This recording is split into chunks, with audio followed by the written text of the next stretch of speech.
वंदे मातरम बच्चों, आप सब अच्छे होंगे ये आशा करते हूँ।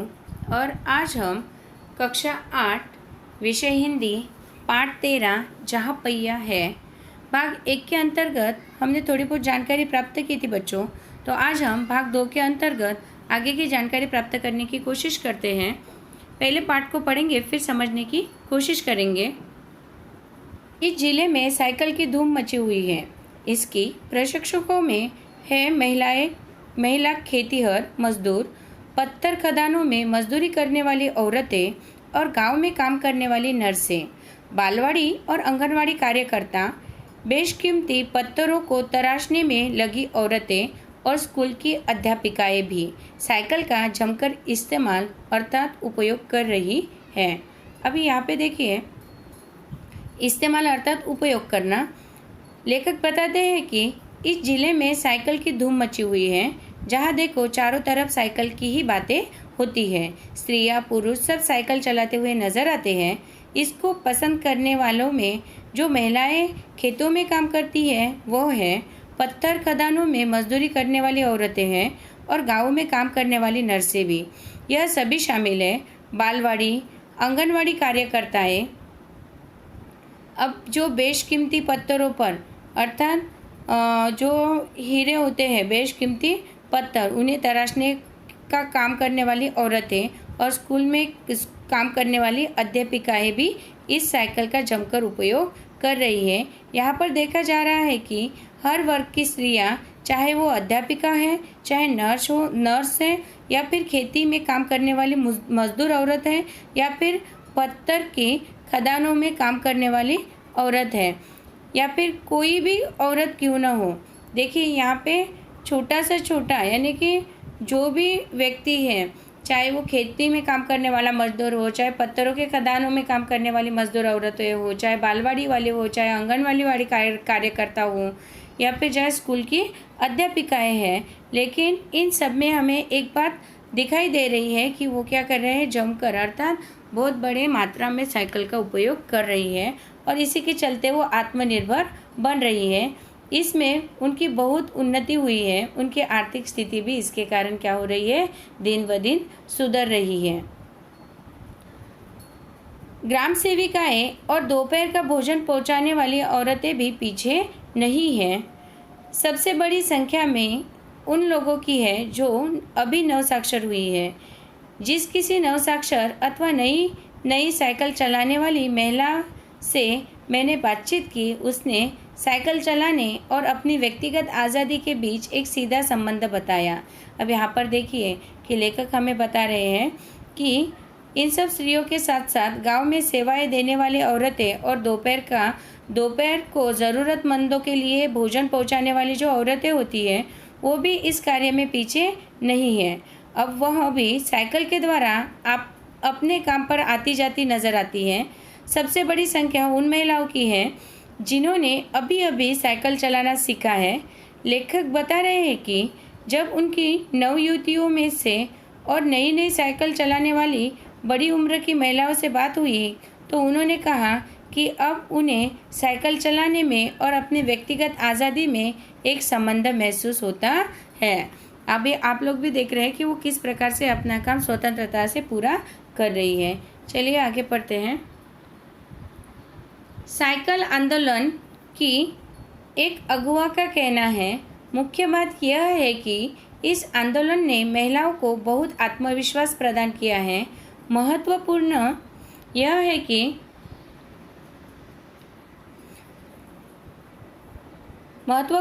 है कि इसने पुरुषों पर उनकी जो निर्भरता कम कर दी है। अब हम प्राय देखते हैं कि कोई औरत अपनी साइकिल पर 4 किलोमीटर तक की दूरी आसानी से तय कर पानी लाने जाती है। अभी यहाँ पर देखिए, अगुआ अर्थात आगे चलने वाली, ठीक है। अगुआ का मतलब क्या होता है, आगे चलने वाले, जो भी आगे चलने वाली औरत है उससे लेखक ने बात की है। अब लेखक कहते हैं कि साइकिल आंदोलन की शुरुआत करने वाली जो महिलाओं में से सबसे आगे चलने वाली महिला थी, उन महिला का कहना है कि इन आंदोलन की महत्वपूर्ण बात यह है कि इनसे महिलाओं को बहुत आत्मविश्वास प्रदान हुआ है, अर्थात वो बहुत आत्मविश्वास के साथ अभी कोई भी कार्य करती है। उनका यह स्वयं का मानना है कि इस साइकिल आंदोलन ने महिलाओं को पुरुषों पर उनकी निर्भरता कम कर दी है। अब अक्सर यह सब देखने में आता है कि कोई औरतें अपनी साइकिल पर 4 किलोमीटर तक की दूरी आसानी से तय कर पा लेती है और उस पर वो पानी भी साथ में लेकर आती है, यानी कि 4 किलोमीटर दूर जाकर वहाँ से वो पानी भी लेकर आती है। किसके मदद से? तो साइकिल की मदद से। और इसी के चलते पुरुषों पर जो उनको निर्भर रहना पड़ता था, वो निर्भरता कहीं ना कहीं उनकी पुरुषों के ऊपर की कम हो गई है। ठीक है, आगे देखिए, आगे पढ़ते हैं। कभी कभी साथ में उसके बच्चे भी होते हैं, यहाँ तक कि साइकिल से दूसरे स्थान से सामान ढोने की व्यवस्था भी खुद ही की जा सकती है। लेकिन यकीन मानिए, जब इन्होंने साइकिल चलाना शुरू किया तो इन पर लोगों ने जमकर प्रहार किया, जिसे इन्हें झेलना पड़ा। अब यकीन अर्थात विश्वास। अब यहाँ पर देखिए कि कई स्त्रियां घर से बाहर जाकर काम करना चाहती तो वह छोटे बच्चों को घर पर अकेला नहीं छोड़ सकती थी, परंतु अब वह अपने साथ बच्चों को भी ले जा सकती है। यहाँ तक कि साइकिल पर दूसरे स्थानों से सामान ढोने की व्यवस्था भी वो खुद ही कर सकती है। अब वह किसी के भरोसे नहीं है, अब वह खुद की ही सभी काम कर सकती है। लेखक कहते हैं कि यह सब इन महिलाओं के लिए इतना आसान नहीं रहा। इनके लिए आप इस बात का विश्वास करें, जब इन्होंने साइकिल चलाना शुरू किया था तो पुरुषों ने इन पर बहुत ही भली बुरी टिप्पणियाँ और बहुत ही भद्दे और बुरे ताने कहे, ताकि यह पीछे हटकर चुपचाप घर में बैठ जाए और किसी भी तरह से ये साइकिल का इस्तेमाल न करे। इस प्रकार से अभी आगे देखिए, गंदी गंदी टिप्पणियाँ की गई, लेकिन धीरे धीरे साइकिल चलाने को सामाजिक स्वीकृति मिली, इसीलिए महिलाओं ने इसे अपना लिया। साइकिल प्रशिक्षण शिविर देखना एक असाधारण अनुभव है।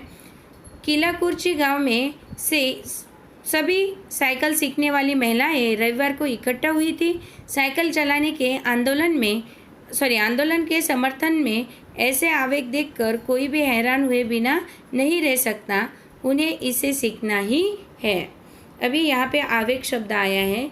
आवेग का अर्थ होता है जोश। अभी देखिए, जब महिलाओं ने साइकिल चलाना शुरू किया तो पुरुषों ने गंदी गंदी टिप्पणियाँ की, लेकिन धीरे धीरे साइकिल चलाने को समाज ने भी मान्यता दे दी। अब वह भी स्वीकार करने लगे कि इसमें किसी तरह की बुराई नहीं है। औरतों को साइकिल चलाने की आज़ादी मिलनी ही चाहिए। इसीलिए महिलाओं ने इसे अपना लिया। जो साइकिल सीखने का कैंप लगा रहे थे, वहाँ पर यह दृश्य देखना बहुत ही अद्भुत है कि सभी वर्ग की औरतें मिलजुल कर साइकिल चलाना सीख रही है। किलाकुर्ची गांव में सभी साइकिल सीखने वाली महिलाएं रविवार को इकट्ठा हुई थी। जब लेखक किलाकुर्ची पहुंचे तो वहां के गांव का नज़ारा देखकर वह हैरान रह गए कि किस तरह से महिलाएं छुट्टी वाले दिन सब एक जगह एकत्रित होकर साइकिल चलाना सीख रही है। अब वह भी मानते हैं कि स्त्रियों को साइकिल चलाना आवश्यक सिखाना चाहिए, यानी कि अत्यंत ज़रूरी बात है कि स्त्रियों को साइकिल सीखना ही चाहिए। ऐसा साइकिल ने उन्हें पुरुषों द्वारा थोपे गए दायरे के अंदर रोज़मर्रा की घिसी-पिटी चर्चा से बाहर निकलने का रास्ता दिखाया। ये नव साइकिल चालक गाने भी गाती है। उन गानों में साइकिल चलाने को प्रोत्साहन दिया गया है। इनमें से एक गाने की पंक्ति का भाव है, ओ बहिना आ सीखे साइकिल घूमे समय के पहिए के संग। रोज़मर्रा अर्थात ओ बहिना आ सीखे साइकिल घूमे समय के पहिए संग। अब देखिए, यहाँ पे रोज़मर्रा का अर्थ होता है प्रतिदिन का काम। अब ये प्रतिदिन का काम कौन सा है? तो साइकिल में महिलाओं को पुरुष द्वारा थोपे गए प्रतिदिन के काम की घिसी-पिटी चर्चा से बाहर निकालने का रास्ता दिखाया।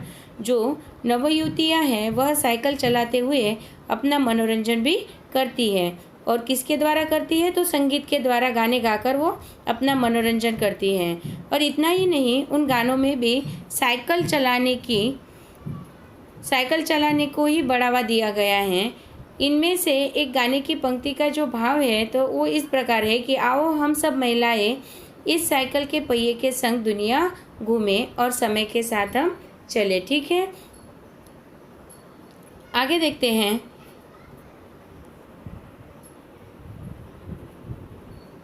जिन्हें साइकिल चलाने का प्रशिक्षण मिल चुका है उनमें से बहुत बड़ी संख्या में साइकिल सीख चूँकि महिलाएं अभी अभी नई नई साइकिल सीखने वाली महिलाओं को भरपूर सहयोग देती है। उनमें यहाँ न केवल सीखने सिखाने की इच्छा दिखाई देती है बल्कि उनके बीच यह उत्साह भी दिखाई देता है कि सभी महिलाओं को साइकिल चलाना सीखना चाहिए। अभी यहाँ पर देखिए कि जैसे मैंने अभी जितना भी पढ़ा है,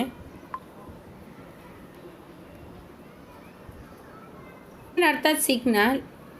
अब लेखक यहाँ पे कहते हैं कि जिन महिलाओं को साइकिल चलाने का प्रशिक्षण मिल चुका था उनमें से बहुत बड़ी संख्या में साइकिल सीख चुकी महिलाएं अभी नई नई साइकिल सीखने वाली महिलाओं को भरपूर सहयोग देती है। वह अन्य स्त्रियों को जिन्हें साइकिल चलाना नहीं आता है उन्हें साइकिल चलाने में मदद करती है, उन्हें सिखाती है। उनमें यहाँ न केवल सीखने सिखाने की इच्छा दिखाई देती है बल्कि उनके बीच यह उत्साह भी दिखाई देता है कि सभी महिलाओं को साइकिल चलाना सीखना चाहिए। अब वह अपने पूरे स्त्री वर्ग के लिए लड़ाई लड़ रही है, अकेले अपने स्वतंत्रता के लिए नहीं। अर्थात पूरे स्त्री वर्ग के लिए वो लड़ाई लड़ रही है बल्कि अकेले के लिए नहीं लड़ रही है। आगे पढ़ते हैं। 1992 में अंतर्राष्ट्रीय महिला दिवस के बाद अब यह जिला कभी भी पहले जैसा नहीं हो सकता। हैंडल पर झंडियाँ लगाए घंटियाँ बजाते हुए साइकिल पर सवार 1500 महिलाओं ने पुडुकोट्टई में तूफान ला दिया। महिलाओं की साइकिल चलाने की इस तैयारी ने यहाँ रहने वालों को हक्का बक्का कर दिया। अभी देखिए, हक्का बक्का करना अर्थात चकित होना। यहाँ पर लेखक द्वारा हमें ये जानकारी मिल रही है कि 1992 में अंतर्राष्ट्रीय महिला दिवस के बाद अब यह जिला कभी भी पहले जैसा नहीं हो सकता, क्योंकि अब यहाँ की परिस्थितियाँ बदल चुकी हैं। महिलाओं ने अपने साइकिल आंदोलन के द्वारा अपनी आज़ादी की लड़ाई लड़ी और आत्मनिर्भर बनी। उस दिन का दृश्य बताते हुए लेखक कहते हैं कि उस दिन स्त्रियाँ साइकिल पर रंगी बिरंगी झंडियाँ लगाई आई थी। घंटियाँ बजाते हुए साइकिल पर सवार 1500 महिलाओं ने पुडुकोट्टई में तूफान ला दिया। चारों तरफ स्त्रियां साइकिल पर नजर आ रही थी और इन्होंने बढ़ चढ़ कर अंतर्राष्ट्रीय महिला दिवस में हिस्सा लिया। महिलाओं की साइकिल चलाने की इस तैयारी ने वहां रहने वाले लोगों को हैरान कर दिया है। ठीक है, इस सारे मामले पर पुरुषों की क्या राय थी? इसके पक्ष में आर साइकिल्स के मालिक को तो रहना ही था। इस अकेले डीलर के यहाँ लेडीज साइकिल की बिक्री में साल भर के अंदर काफ़ी वृद्धि हुई। माना जा सकता है कि इस आंकड़े को दो कारणों से कम करके गाँव को आंका गया। पहली बात तो यह कि ढेर सारी महिलाओं ने जो लेडीज साइकिल का इंतज़ार नहीं कर सकती थी, जेंट साइकिलें खरीदने लगी। अब दूसरे, उस डीलर ने बड़ी सतर्कता के साथ यह जानकारी मुझे दी कि उसे लगा कि मैं बिक्री कर विभाग का कोई आदमी हूँ। अब यहाँ पर देखिए, वृद्धि शब्द आया है। वृद्धि अर्थात ज़्यादा, इंतज़ार अर्थात प्रतीक्षा। देखिए, लेखक आगे हमें बताते हैं कि इस सारे मामले पर पुरुषों की क्या राय थी। लेखक ने यह प्रश्न किया और इसके पक्ष में आर साइकिल्स के जो मालिक थे उनका कहना था कि इस अकेले डीलर के यहाँ लेडीज साइकिल की बिक्री में साल भर के अंदर काफ़ी वृद्धि हुई है, यानी बढ़ोतरी हुई है। और साइकिल एक साइकिल डीलर है, आर साइकिल्स एक साइकिल डीलर है जिसके यहाँ से औरतों ने साइकिल खरीदना शुरू किया और साइकिल चलाने का सिलसिला आरंभ हुआ। यह जो साइकिल खरीदने का आंकड़ा अर्थात इस संख्या को दो कारणों से कम तोलकर बताया गया है। पहली बात तो यह कि ढेर सारी महिलाओं ने जो लेडीज साइकिल का इंतज़ार नहीं कर सकती थी, जेंट साइकिल खरीदने लगी। तो इस तरह से जो आर साइकिल्स के मालिक थे उन्होंने दोनों तरह से साइकिल की बिक्री बढ़ गई। दूसरे, उस डीलर ने एक बड़ी सतर्कता के साथ यह जानकारी दी कि उसे लग रहा था कि लेखक बिक्री कर विभाग के में अर्थात टैक्स के डिपार्टमेंट से आए हैं और वह उसकी जानकारी ले रहे हैं। इस साल की बिक्री कितनी हुई है? तो वह डीलर थोड़ा सावधान हो गया और उसने बहुत ही चालाकीपूर्वक अपना पक्ष रखा। आगे देखिए, कूदी में अन्नमलाई की चिलचिलाती धूप में एक अद्भुत दृश्य की तरह पत्थर के खदानों में दौड़ती भागती 22 वर्षीय मनोरमनी को लोगों ने साइकिल सिखलाते देखा। उसने मुझे बताया, हमारा इलाका मुख्य शहर से कटा हुआ है। यहाँ जो साइकिल चलाना जानते हैं उनकी गतिशीलता बढ़ जाती है। अब चिलचिलाती अर्थात बहुत तेज धूप, ठीक है। फिर यहाँ पर जो कूदी में अन्नमलाई की बात हो रही है, तो यह भी पुडुकोट्टई जिले का एक गांव है। वहाँ की गर्मी की दोपहरी में एक बहुत ही अनोखा नज़ारा देखने को मिला। लेखक जब उस क्षेत्र से गुजर रहे थे तो उन्होंने देखा कि इतनी चिलचिलाती धूप में मनोरमनी लोगों को साइकिल चलाना सिखा रही है। जब लेखक ने मनोरमनी से बात की तो उसने लेखक को बताया कि उनका इलाका मुख्य शहर से कटा हुआ है, वहाँ यातायात की सुविधा नहीं मिलती। यहाँ जो साइकिल चलाना जानते हैं उनके कामों में वृद्धि आ जाती है, अर्थात उनका काम आसानी से हो सकता है। ठीक बच्चों, मैं आशा करती हूँ भाग 2 के अंतर्गत आपको जितनी भी जानकारी दी गई है वो बहुत अच्छी तरीके से समझ में आई होगी। इसके आगे की जानकारी हम भाग 3 के अंतर्गत पढ़ने की कोशिश करेंगे। तब तक के लिए धन्यवाद। वंदे मातरम।